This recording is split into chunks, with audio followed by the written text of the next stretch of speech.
안녕하세요 여러분. 오늘의 흥미로운 영상 내용은 테슬라 주가가 간신히 상승했습니다.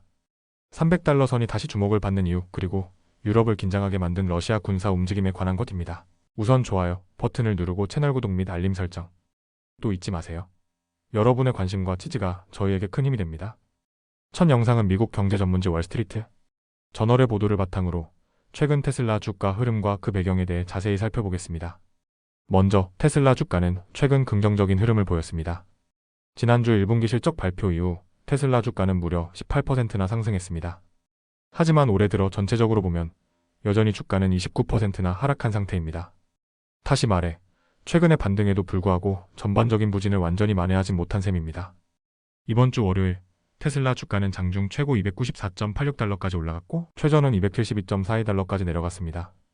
결국 하루를 285.88달러에 마감했는데 이는 전일 대비 0.33% 오른 수치였습니다. 같은 날 미국 주요 지수인 S&P 500 지수와 다우존스 산업평균 지수도 각각 0.1%, 0.3% 상승했습니다. 하지만 기술주 전반으로 보면 상황이 밝지만은 않았습니다. 나스닥 종합지수는 소폭 하락했고 특히 엔비디아 주가는 2.1%나 떨어졌습니다. 이런 분위기 속에서도 테슬라가 소폭이나마 상승세를 이어간 것은 나름 의미가 큽니다. 그렇다면 테슬라 실적은 어땠을까요? 솔직히 말해 기대에는 미치지 못했습니다. 테슬라는 1분기 영업이익으로 3억 9,900만 달러를 기록했지만 이는 월가 애널리스트들의 기대치보다 약 5억 달러나 부족한 결과였습니다. 더욱이 정부로부터 받은 규제 크레딧 매출이 5억 9,500만 달러에 달했는데 이는 영업이익보다 더 많은 수준입니다. 여기서 잠깐 규제 크레딧이란 무엇일까요? 테슬라는 무공해 차량을 많이 생산해 폐출 기준을 맞추지 못한 다른 자동차 회사들에게 크레딧을 판매하고 수익을 얻습니다. 문제는 이번 분기처럼 크레딧 판매 수익이 실질 영업이익보다 많아지면 본업 자체의 수익성에 대한 의구심이 커질 수 있다는 점입니다. 실제로 이런 상황은 2020년 이후 처음 있는 일입니다. 참고로 테슬라는 그동안 누적 92억 달러 규모의 크레딧을 판매했습니다. 이는 전체 보고된 영업이익의 4분의 1에 해당하는 규모입니다. 그렇다면 이런 상황에도 불구하고 주가가 오를 수 있었던 이유는 무엇일까요? 가장 큰 요인은 테슬라 최고 경영자 일론 머스크의 결정에 있습니다. 머스크는 앞으로 워싱턴 DC에서 보내는 시간을 줄이고 텍사스 오스틴에 위치한 테슬라 본사에서 더 많은 시간을 보내겠다고 약속했습니다. 이는 투자자들이 오랫동안 기다려왔던 소식이었고 주가에는 긍정적인 신호로 작용했습니다. 하지만 테슬라의 판매 실적은 썩 좋지 않았습니다. 1분기 동안 테슬라는 약 33만 7천 대의 차량을 판매했는데 이는 전년 같은 기간에 비해 13% 감소한 수치입니다. 회사 역사상 가장 큰 분기별 감소폭이었습니다. 일부 전문가들은 트럼프 대통령과 가까운 머스크의 정치적 입장이 일부 소비자들에게 부정적으로 작용했다고 분석하고 있습니다. 실제로 테슬라는 실적 발표 컨퍼런스 콜에서도 브랜드 이미지 훼손 문제를 직접 언급하기도 했습니다.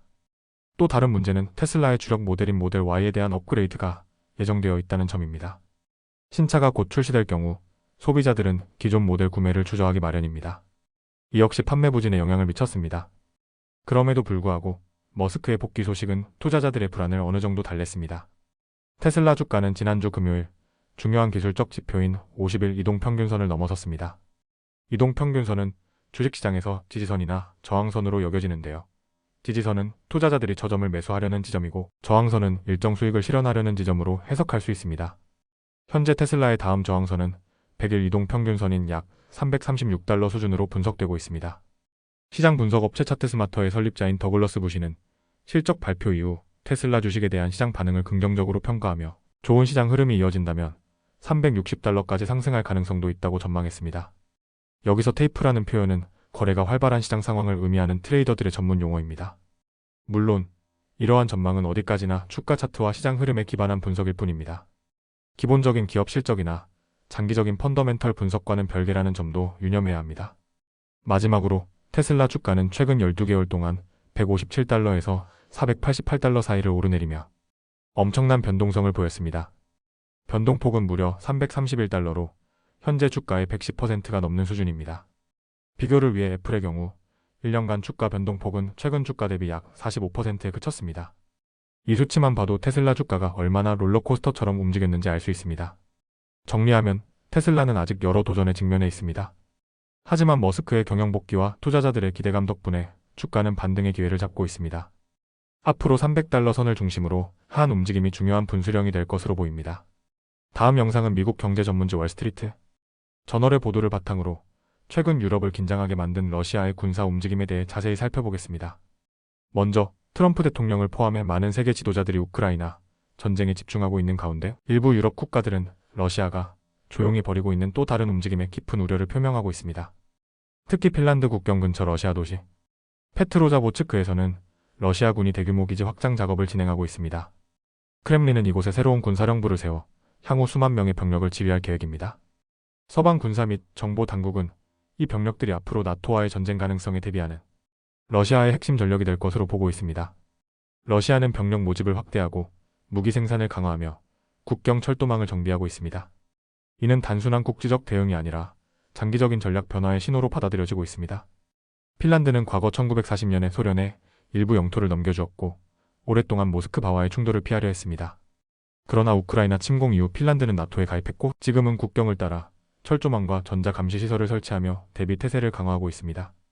이에 대해 트럼프 대통령은 러시아가 우크라이나를 넘어 더 큰 침공, 야욕을 가지고 있다는 주장은 과장됐다고 평가했습니다. 그러나 모스크바의 군사 전문가들과 서방 정보기관들은 러시아가 나토와의 장기적 충돌을 준비하고 있다고 분석하고 있습니다. 러시아 내부 신호도 엇갈립니다. 지난해 말 러시아 국방장관은 공식적으로 나토와의 충돌에 대비해야 한다고 언급했으며 푸틴 대통령은 서방이 러시아를 도발하고 있다며 긴장의 책임을 나토에 돌렸습니다. 이와 함께 러시아는 군사력을 전례 없이 확대하고 있습니다. 우크라이나 침공 이전 약 100만 명이던 병력을 푸틴 대통령의 명령으로 최대 150만 명까지 늘릴 계획입니다. 올해 러시아의 군사비 지출은 국내 총생산 대비 6%를 넘었고 이는 전쟁 이전 3.6%에 비해 크게 상승한 수치입니다. 비교하자면 미국은 GDP의 3.4%, 유럽연합은 평균 2.1%를 군사비로 지출하고 있습니다. 러시아의 무기 생산 역시 눈에 띄게 증가했습니다. 전차, 포병, 드론 생산량이 모두 급증하고 있으며 T-90M 전차 생산량만 봐도 침공 전 연간 40대 수준에서 현재는 300대까지 늘어났습니다.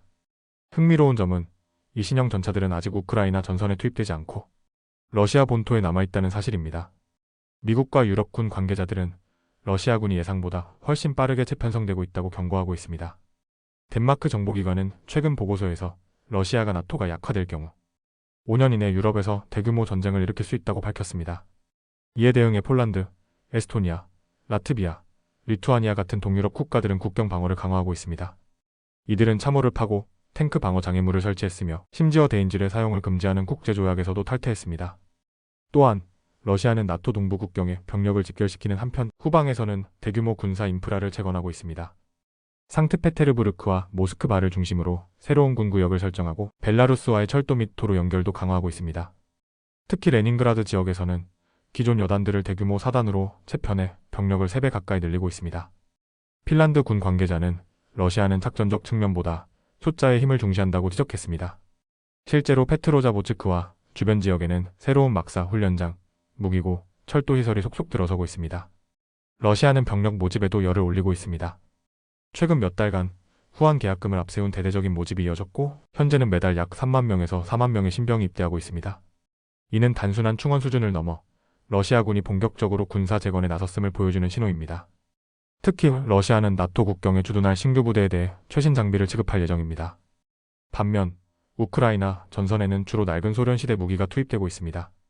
이러한 일련의 움직임은 단순한 방어 차원을 넘어 러시아가 유럽 안보 구조를 재편하고자 하는 강한 의지를 드러냅니다. 푸틴 대통령은 나폴레옹과 히틀러를 물리쳤던 러시아의 역사적 전통을 강조하며 과거의 영광을 재현하려 하고 있습니다.